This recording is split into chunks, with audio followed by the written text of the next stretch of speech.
Okay, so this week there was a new Nintendo Direct, concentrating on the efforts of third party developers. And to the surprise of absolutely no one, we actually saw that Microsoft have a couple of games coming to Nintendo Switch, Pentiment and what was the other one? Grounded. That's right, isn't it, Hmm. John? Yeah, grounded. Hmm. And my What do you expectations think? were grounded after seeing it visually Yeah. speaking because yeah. No, I mean I mean, it's UE4, yeah, right? it does It's it's going to have a lot of trouble on and Switch, I it actually seems like think. it's going to UE4 have a is not lot of good for trouble on Switch. Switch, indeed. So yeah, this is Hmm. these are the first round of announcements, and there was actually more after this, but these games were announced for Switch, Grounded and Pentiment, and that's kind of what we had heard with the rumors, and it turned out to be true.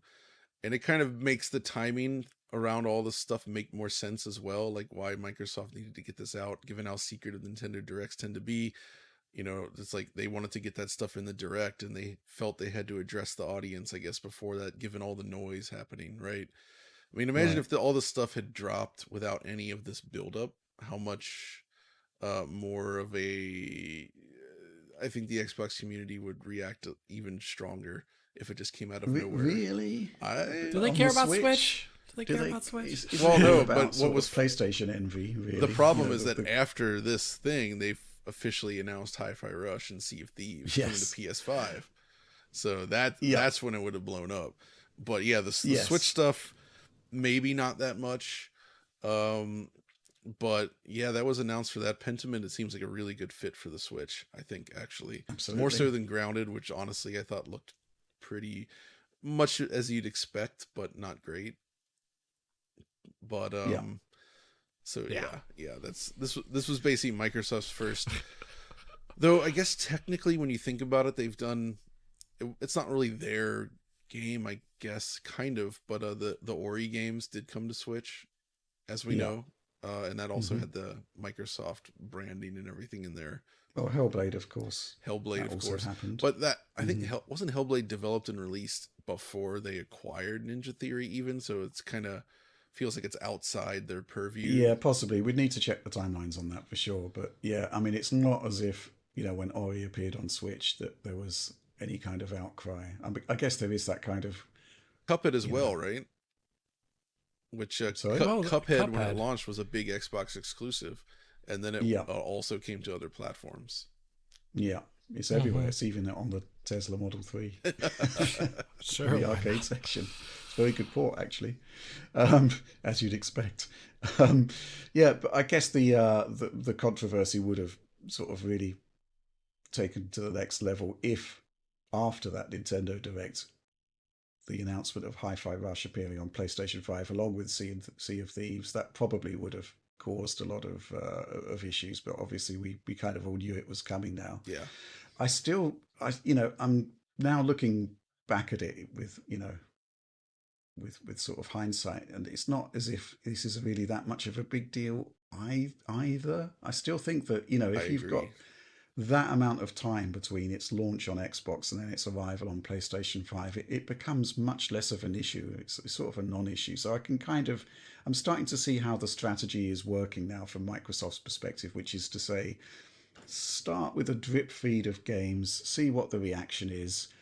But I think the thing that sort of surprised me is that we're getting this happening all at once. Hmm. And bearing in mind the timelines of game development, the concept that Microsoft is going to sort of sit back and wait and see what happens with these games before putting more out Yeah, no. doesn't seem plausible. The more games will be in development now, and they'll Right. be coming in due course this year, I'd imagine. Hmm. Towards the end of the year, you'd imagine. You'd imagine. So I do think this is, the beginning of a shift to a much more aggressive multi-platform strategy. But at the same time, if it's handled correctly with the correct time delays for specific titles and the choice of titles, of course, I don't think it's going to be as much of an issue. I think the consternation surrounding all of this basically comes down to what's happening with their sort of heavy hitters. And I do think in due course there's very good arguments to have the likes of Halo and Forza on competing platforms, right? I'm actually skeptical that that would happen. I mean, maybe long term, but I feel like the stuff that was always associated with Xbox would be less likely to appear during these early months. I feel like this is more likely we're going to see The experimentation. early months, sure. Yeah. Maybe years down the road. It's hard to say, but I feel like Well, there is a sort of statute of limitations, right? I think Alex, you tweeted this week that having the Master Chief Collection on Switch is a really good idea. Yeah. Also, I said, and I think this is going to happen because they recently did some update work for Killer Instinct, Right. where they made it like completely cross-platform ranked with Steam, which wasn't the possibility before, and they also updated the game. They also did there's something, didn't Killer Instinct Gold port to Switch on NSO or something like that? well, that was they put the Super NES version on NSO, which is Yeah, that's what it was. Yeah. So not Gold. So I think Killer Instinct, since they're probably going to be doing a sequel to it or something like that in the future, they're going to port it to PS5. I can see that. Yep. That's a game that is perfect for the platform, and it's perfect for the fighting game community. I also do think Halo MCC is perfect as a thing to bring to other platforms because the games are imminently like you can put them on anything these days, at least the first, especially the earlier trilogy of games and whatnot. They run on anything, and that community, it's smaller and dedicated. It's not huge, but if suddenly all PlayStation people could play Halo 1, probably a bunch of people who've never played it, I'd imagine at this point, if you're a hardcore Sony person or something, well, then you realize this is like one of the best FPS genre games ever made, and you'll want to play that. I mean, that also awesome, assumes that those PlayStation players only play on that one machine. But that's what I said. So yeah. Interestingly, though, I said like if you're hardcore. I recall when we were talking to Phil back in 2020 when we were at visiting Microsoft HQ. I remember him kind of saying something like, "Yeah, when I tried to mention like bringing Master Chief Collection to the Switch, and he was like, "Yeah, I would enjoy playing the Master Chief Collection on something like a Switch." Not like a confirmation of anything. It was just like it's not like an instant shoot it down kind of thing. Like, yeah, that would be pretty cool, huh? But I'm still skeptical that it will happen anytime soon. We've kind of answered this question from SJ33 in brackets Jake, customary hi Jake in there, which is his point, which is let's put a positive spin on Microsoft going multi-platform. What Microsoft games would you like to see on other platforms and why? I personally would love to see Rare Replay as a Switch 2 launch title. Could happen on Switch 1, couldn't it? It could. In theory. I don't think it will happen due to having to port all the different emulators and individual games, but I think it would sell like gangbusters if it did happen! ! The audience for classic Rare games on a Nintendo platform is obvious. Yeah, we just saw that the NSO stuff for the legacy titles. So, that's an interesting alternative take on that. Any other Microsoft games you think should be on other platforms? That, stuff that really feels like it would be a good fit that wouldn't necessarily enrage the community. Age of Empires on Switch too. Also, any of the Age of Empires games, because I think Switch with its screen is actually far better than a normal controller actually for RTS games. So would it have the horsepower CPU wise to do it? Well, you could do Age of Empires 2 Definitive Edition, the remastering, which is more popular than AoE 4, and it's also a classic. So, or the new Age of Mythology, the remake, that'd be another great thing. I mean, Crackdown would be awesome on the Switch. Oh yeah, original Crackdown. Yeah. Huh. That could be interesting. Gosh.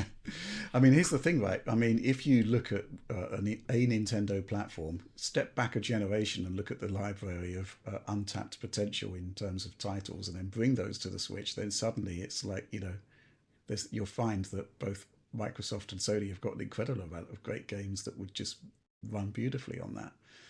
So yeah, that's worth a thought. I'm really going to be interested to see how they continue this rollout of this multi-platform strategy, because I think putting out 4 titles in effectively the same launch window does sort of suggest that this has been actually in consideration for quite some time, and that there is probably a more advanced schedule that we're not quite aware of at the moment. And I'd love to see more, and particularly with associations with Nintendo, I feel it's like there's not really much to lose in terms of the fan base getting enraged, because fundamentally, well, there is this perception that Nintendo isn't actually a competitor to Microsoft and Sony, but fundamentally they are competing for people's time for Sure playing are. games, which is like the most precious commodity aside from money, I guess. Anything more to say on this? I mean, yes, we did see the arrival of Hi-Fi Rush on PlayStation 5, Sea of Thieves on PlayStation 5. Again, I just feel that, enough time has passed that any sort of toxicity is just That not Sea of really Thieves there. makes a ton of sense, especially because of the type of game it is, and it would basically be breathing new life into it, bringing a new subset of players into that world. I think Yeah. that's cool. And they, you know Hmm. what? Maybe they should even consider doing that for. I think it was Everwild, whatever Rare's doing next. If Yeah, it's I a similar forgot type about of that thing, game. perhaps Wow. similar there, like those types of I say quote unquote service game. There's a service element to them where it's designed to be played over a long period of time with other people. It makes sense to Yeah. get more platforms involved in those cases. But I feel Hmm. like conversely, I can't imagine them wanting to say bring that new Perfect Dark game they've been building or the new Gears or something over to PS5. That seems somewhat unlikely to me that they would want to do that because those are like tentpole releases, big experiences that they can use to kind of push the platform. Mm-hmm. So it doesn't really benefit that much outside of just maybe making some extra money. But yeah, Well, We'll I see. still honestly believe there is a statute of limitations where even your best sure, games can sure. come over. I mean, I mean, and Phil hasn't ruled out bringing other bigger games across to alternative platforms. He said that in the interview with The Verge.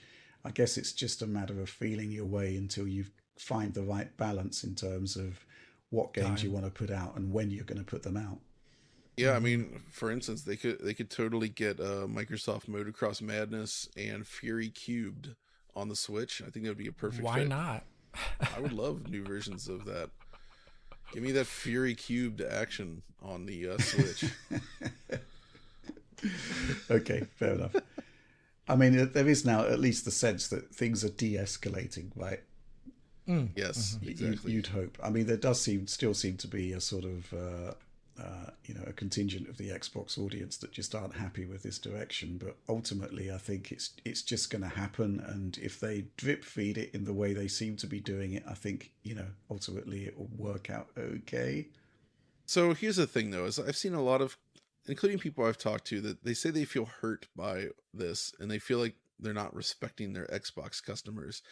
I've seen people claiming it's going to kill them, like they feel like they trusted uh their whole gaming choices behind this console, and I feel like if you step back, let's say the Xbox was discontinued today. It's not going to be. It's going to continue. But if that were to happen, should that really rob you of the fun that you've had with it? I feel like as a fan of consoles that have been deemed absolute failures, uh, I have a lot of experience with this.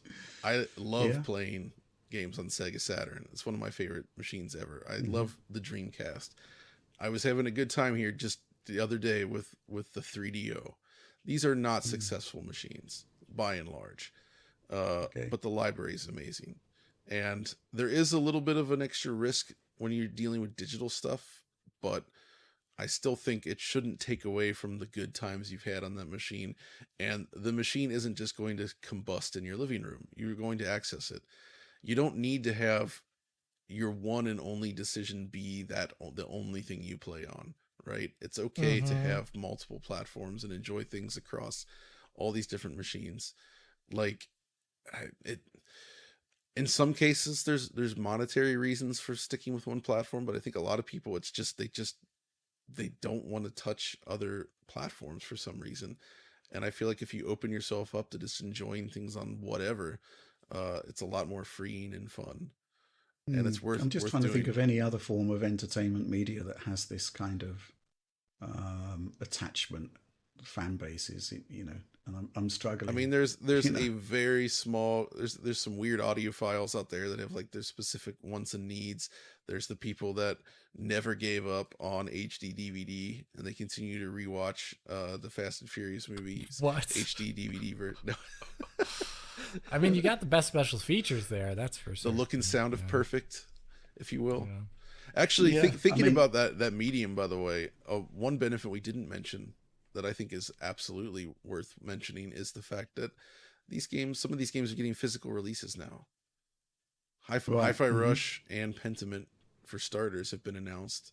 They're getting disc versions or cart versions in the case of Pentiment, which is but something. not via Microsoft. No, Yeah. Right. so That's the weird thing. it's right? it's not by Microsoft, but the fact that it's happening at all is very good news, I think, because for instance, I really wanted Hi-Fi Rush on a disc, and we didn't get that until now. And thankfully, that is happening through limited run. And I know people have their issues with them, but it is what it is, and I'm happy that that exists either way. And they're still getting an Xbox disc version of these games, right? Like, I could see people being even more unhappy if they skip the Xbox versions, but you can buy the Xbox versions or pre-order them soon, disc versions as well, which I think is cool. I think that's great. Mhm. Do you think limited run would get into the lucrative HD DVD market? I think we should suggest that to them. They could port across all of the Blu-ray movies. There you go. A porting of the Blu-rays. Porting the Blu-rays over to HD DVD. You know, well, they could make HD DVD. I mean, the possibilities are endless. We'll have to pitch that, I think. What about UHD Be a game changer. VHS? Do it. It's just a giant Like Matt, room-sized spool giant. at this point. But maybe there's been new spool technology.